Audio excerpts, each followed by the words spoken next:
Հայք Ժորժ ջան, ամեն ծառավոր տնկում վերջացնում ենք, վերջում կարնևինի լուծույթով ջրում ենք, ինքը փոշի է, պրոցեսը ճիշտ կատարեք էլի, ջրի ճնշումով խառնում ենք, սարքում լուծույթ, հայք 10 լիտրին մի հատ է գնում էլի, ամեն մի ծառին մի հատ, 2 հատ տալիս ենք, այսինքն կախվածա ծառի մեծությունից էլի, սենց օրինակով ասեմ,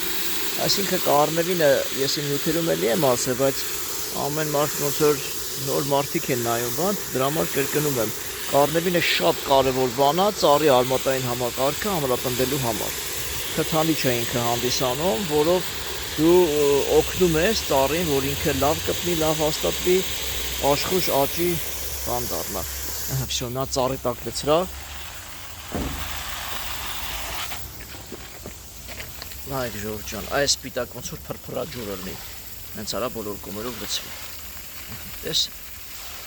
Ու դե գիտեք, մեր հողախառնուրդները հենց հասարքած ծառի հողը գուբկի պես քաշելու է ու դա հասցնի իրան։ Լցրա ամբողջը լցրա։ Всё Ժորժ ջան, այս բոլորին հատ կարնևին է տալու, հատ։ Այսքան։